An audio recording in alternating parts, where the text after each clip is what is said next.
They call it the original Strip, and they say it's where the real Las Vegas story began. And if you're coming to downtown, stick around because I've got you covered on the top things to do. I'm Danny702 and welcome to downtown Las Vegas. Now 3 years ago, I did a whole video showing you guys the top things to do here on Fremont Street.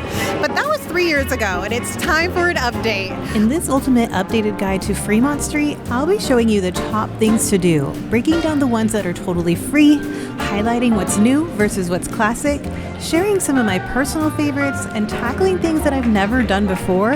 I'll even show you a top room choice downtown, and so much more. This isn't just a party street, it's a living museum. Fremont Street was the very first paved street in Las Vegas and the heart of the city's early gambling culture. Before the mega resorts over at the Strip, this was the main event. It's often called the Old Vegas, and in 1994 is when they enclosed the 5-block stretch to create a Fremont Street experience, and that's where our journey begins. The centerpiece is the Viva Vision Canopy, the largest video screen in the world. It stretches over 4 blocks, and it's not just a screen. Every night from I believe 6 p.m. until 2 a.m., the entire crowd stops for an immersive light show. And you know what else is free here? The entertainment. So they have 3 permanent stages here, and they host live bands from early afternoon until late into the night. It's basically a massive free music festival every single day.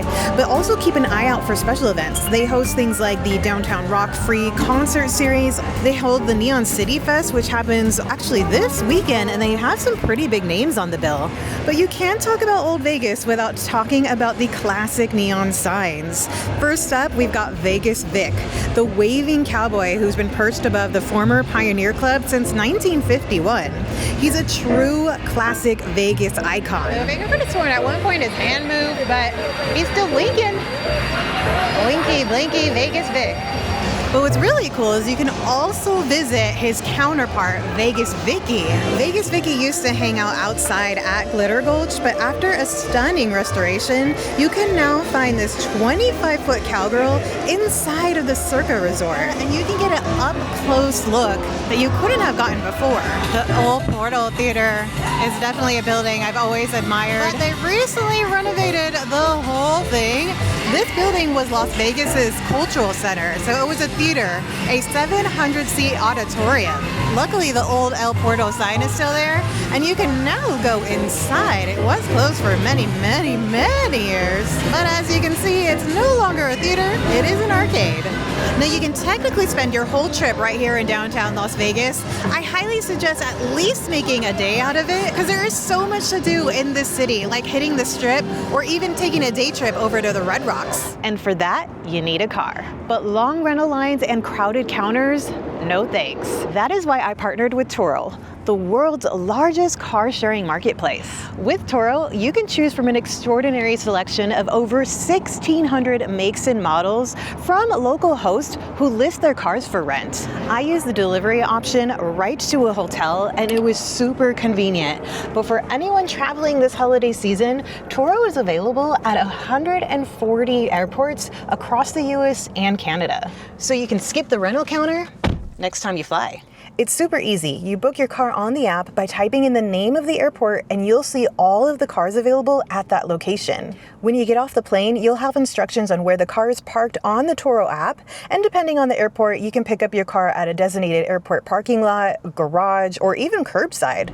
I needed a car for a quick trip to LA, and on Turo, I got the exact car that I chose on the app. The best part is the time that I saved. Turo makes for a faster and smoother pickup, giving me back the time I need to explore. Thanks to Turo for sponsoring today's adventure. Head to the link in the description box, or you can scan the QR code to rent with Turo for your next adventure. Speaking of Old Vegas, checking out the hotels here is a must.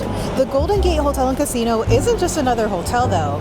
It's the oldest hotel in Las Vegas. This spot opened up in 1906 as Hotel Nevada, and to this day you can still find that vintage Vegas old school charm. Takes you back to the city's earliest days. A mandatory stop for any true history buff. I love the vintage slot machines. Also in the lobby, they still have some really cool relics to look at. Classic low ceilings, I love it. That is too cool. This is when it was changed already to Golden Gate, circa 1960. The racing racks here are from 1950. These whiskey bottles here were left in the attic during the 1906 construction. Like, this picture always makes me laugh with that random girl hanging out of the window. Wow, okay, that's from 1906. And it's funny because the shape of the facade is still the same out there. Let's see, hand towels when it was called Sal Sagiv, which is Las Vegas backwards. So it's first Hotel Nevada, and then it was Sal Savig, and then it was Golden Gate. And look at these. So this was the very first hotel that had a telephone. I think, if I remember this correctly, the phone number was 1. So I've never stayed at this property. I've always wanted to. You can actually stay in one of the original 10 rooms. With that being said, it is definitely an older hotel. Tends to be among the cheaper, though, here on Fremont Street. So if you're looking for a historical stay, this can definitely be an option. If you're looking for a more luxury stay, you do have a few options here on Fremont Street. My go-to is the Golden Nugget. The Golden Nugget opened its doors in 1946. So think about that, pre-mega resort era. It was established by Guy McAfee, and he was a prominent figure who invested over $1 million into the property.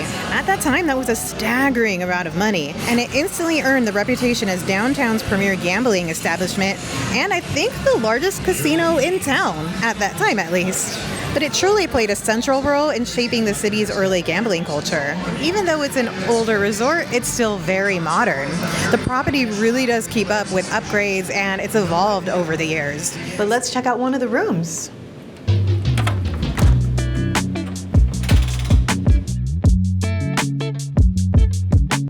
Welcome to a Premier King room in the Rush Tower. The Rush Tower is their most recently renovated tower. So this one has the most modern amenities out of the 4 towers here at the Golden Nugget. We stayed here 2 times before. This is definitely one of my go-to hotels on Fremont Street when I'm looking for something a bit more luxury.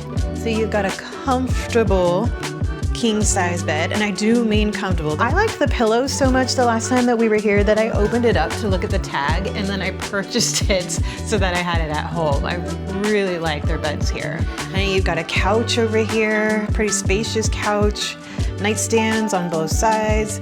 There is a pretty nice size refrigerator and coffee maker in room. Not only the coffee maker, but they provide you with the coffees as well. Check out our view that comes along with it. You can park in the garage here if you want to keep your eye on your rental car. Clean, comfortable, got 2 sinks.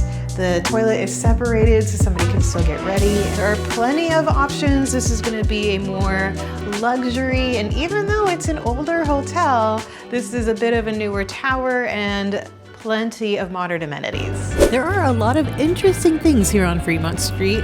The people watching, the street performers, there's also a ton of world's largest here. So we already saw the world's largest LED screen. You've got the world's largest slot machine, but that's non-gaming though. There's also the world's largest Keno board. And yes, this is pushing out live numbers. There's a hand of faith inside of the Golden Nugget. Now, this is supposed to be the world's largest Golden Nugget that was found by a metal detector, weighing in at 61 pounds, and it was discovered in Australia in 1980. It doesn't say it here, but someone once told me this was a replica. But it doesn't say anywhere on this that it's a replica. Back inside of Circa, they have Nevada's largest indoor bar. And it's huge. It goes all the way down to the other end. Also inside of Circa, one of the largest sports books. Stadium seating, and I believe it's 3 stories. So you can go here, we're on the kind of the 2nd level, and then you can even go to the top to the 3rd level. But this is a massive sports book. I mean, let's see, 1, 2, 3, 4, 5, 6, 7, 8, 9, 10 screens. They also have another viewing area to watch sports, and that's at their pool. probably one of the biggest stadium pools I have ever seen. And what's also really cool about that spot is it's open year-round. Not that many pools in Las Vegas will be open throughout the year. It's also heated, so it's nice even in the winter time. I'm not much of a gamer myself, but my favorite thing to do here as far as the gaming goes is definitely a one-of-a-kind experience. Here inside of the D, they have a very old, very vintage Sigma Derma machine. This mechanical horse racing game is the last remaining one in all of Las Vegas. And you bet only with quarters. It's pure nostalgic fun.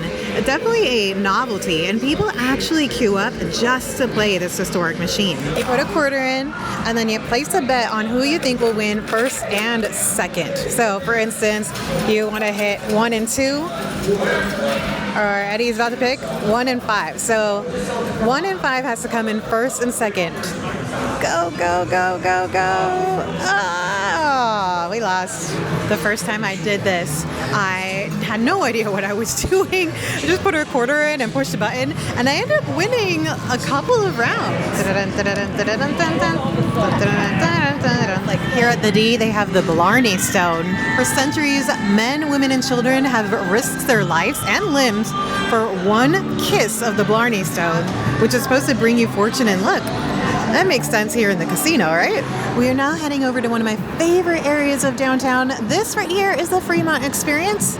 Turn around and you've got the Fremont East District. Fremont East has a very different, more local vibe than over at the Canopy. So this area has some of the best nightclubs, music venues, and critically great food. We're talking about Evil Pie, there's Taco Escobar, and definitely some fantastic happy hours. And when you want to break from the crowds under the Canopy, this is where you can come have a more relaxed, authentic downtown evening. If you head just a couple of blocks down, you'll come across the Container Park. This is a shopping district. It has shopping, dining, and entertainment. It's a whole complex that's literally made of repurposed shipping containers. This is a 55-foot tall praying mantis that shoots flames from its antennas at nighttime. When you're walking by and you don't expect it, it's really, really loud, and it just randomly shoots fire. Extremely loud, extremely hot too. The 3 levels, these are all little containers. Shops made out of containers. Pretty cool. Now we're going to do an experience that I've actually never done before and have always wanted to do. We are going to conquer the Slotzilla. All you can fly, unlimited flights for $69 Monday through Friday. The VIP package for $84 from 12 p.m. until 2 a.m.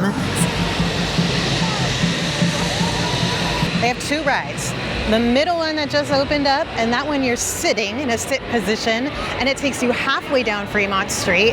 And then you've got one at the very top where you're doing the Zoom line is what it's called, and that takes you all the way down Fremont Street, 11 stories high.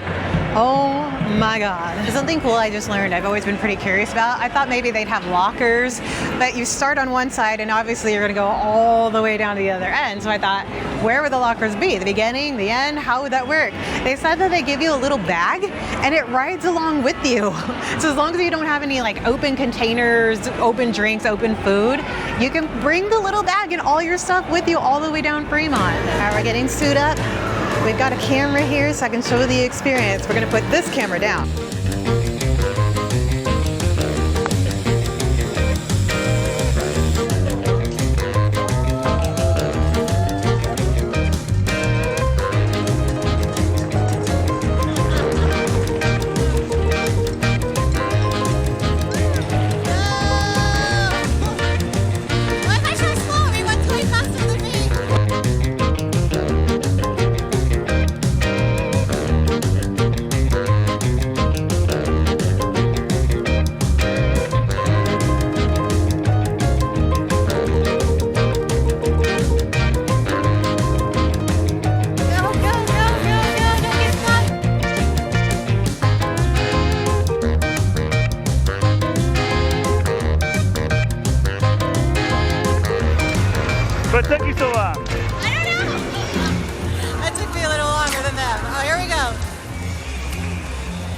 I didn't get stuck. I was way behind though.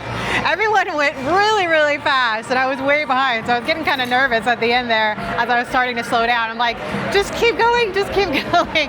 That's funny. It's about almost a minute long. I finally did it. After all these years, I've been wanting to do that for so long. And we finally did it. Quick honorable mention with older footage because I ran out of time this day, but the Mob Museum absolutely deserves to be on this list. This is one of my favorite museums in town. It's so informative, very detailed, and it has a really cool speakeasy called The Underground. Not spending much time telling you about it right now, just because I would love to do a full deep dive episode on this incredible spot in the future, but the Mob Museum is a great way to spend a few hours in the downtown area. But where downtown really shines to me is happy hour. My absolute go-to for a great value and a fantastic atmosphere is the Cadillac Mexican Kitchen and Tequila Bar right inside of the Golden Nugget. Kind of funny. I found this one when we were doing a video where we were asking AI to give us suggestions, and it said this spot for happy hour ended up being one of my favorites. The margarita here is so good. The prickly pear margarita, especially when it's hot out, you can get it frozen. So good. And technically right now it's not happy hour, but I wanted to show you guys because this is one of my favorites for happy hour. Happy hour is Monday through Thursday from 3 to 5. You can get house margaritas for $5. You can get them frozen or on the rocks. It is a little bit more for flavored margaritas. And then you can do wines for $5, beers for $5 as well. We like this spot so much that we had to come back for actual dinner. We're gonna sit down and have some dinner. I'll show you guys really quickly what we're getting. Starting with the trio, we got queso, guacamole, salsa, and chips. Eddie got the short rib flautas, comes with rice and beans. And I went in for the birria tacos. Now it's time to cap off the night with the best vantage point of all in downtown, Troy Liquor Bar at the Golden Nugget. Now from what it says online, it is the best nightclub on the Fremont Street experience. Let's go find out why. The location is key. Troy Liquor Bar is located on the second level, and that's definitely a draw for this experience. It's a fun option for a club music, cocktails, and of course there's table service. But the star of the show is this balcony. Look at this view. You look out right over the canopy and you can take in the entire electric atmosphere of Fremont Street. Downtown is definitely all about the history, the food, the fun, the entertainment, the whole experience that you can't get anywhere else. Let me know in the comments below what is your must-do when you come here to Fremont. And if you're new here, please subscribe for more adventures in Las Vegas and the surrounding areas. We'll catch you guys in the next one.